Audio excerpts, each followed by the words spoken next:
Il faut que tu me répondes, s'il te plaît. Quelquefois, je t'imagine, mais je ne sais pas très bien.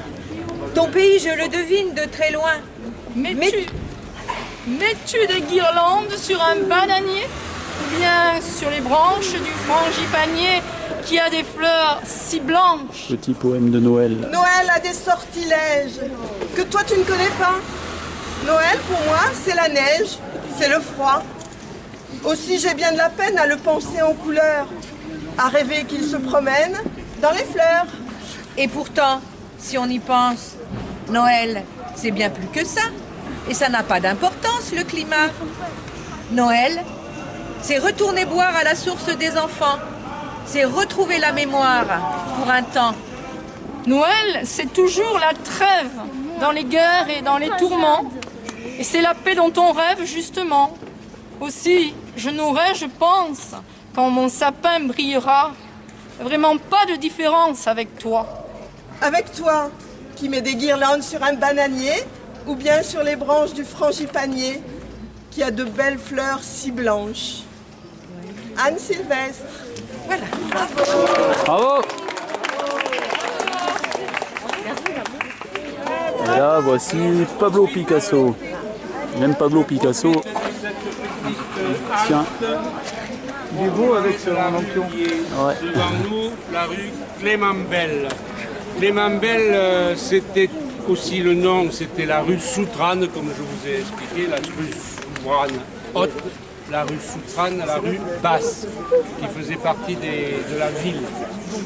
Cette rue, ce monsieur Belle, je ne sais pas s'il était beau, en tous les cas, il était militaire, le pauvre, il a fini sous les bombes, non, sous les bombes, pendant la guerre de 70, ça remonte à un bout de temps.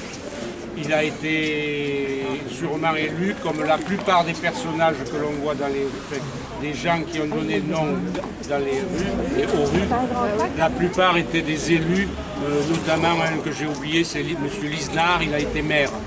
Mais il y en a beaucoup qui ont été élus. Voilà pourquoi ils avaient leur nom. Donc cette rue Soutrane s'appelait aussi Grand Rue ou rue droite. Et elle rejoignait les deux portes extrêmes d'est et d'ouest, l'une allant donc vers Cannes et l'autre vers Biot.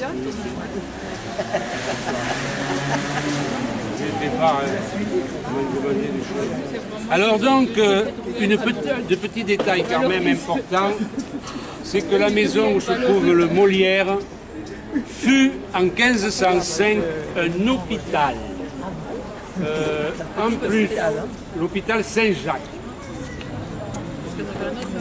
Oui, mais celui dont j'ai parlé, c'est pas celui-là. Parce qu'il y a eu diverses mairies, il y a eu divers hôpitaux qui se sont construits à divers endroits. Donc en 1505, il y a eu celui-là, et il y a même eu un abattoir, je pense, au même endroit. Même ça, je vous le dis avec toutes les réserves. Et maintenant, c'est toujours un abattoir. Et en dessous, à l'ex-maison du patrimoine, il y avait un moulin à huile à la place de la maison du patrimoine. Et lorsqu'on l'a construit, vous remarquerez une petite encoche dans la maison qui entame la rue des Grands Orques. Il y a un angle qui est coupé. Cet angle coupé a été dû au fait qu'en face, il y avait une toux. Et lorsqu'ils ont construit le moulin à huile, il a fallu qu'ils laissent le passage. Donc ils ont fait une petite encoche dans la maison. Autre curiosité, cette maison dont je parlais où était l'hôpital, débordait sur ce qui s'appelle maintenant l'avenue Clémenceau. Et comme elle coupait la vue de l'église, ils l'ont démolie. Ils ont coupé un morceau de la maison afin que l'église se voit de plus loin. Voilà, une curiosité intéressante, me paraît-il. Voilà, Merci Jean-Marie. Nous prenons la rue. Bravo. Nous reprenons la rue de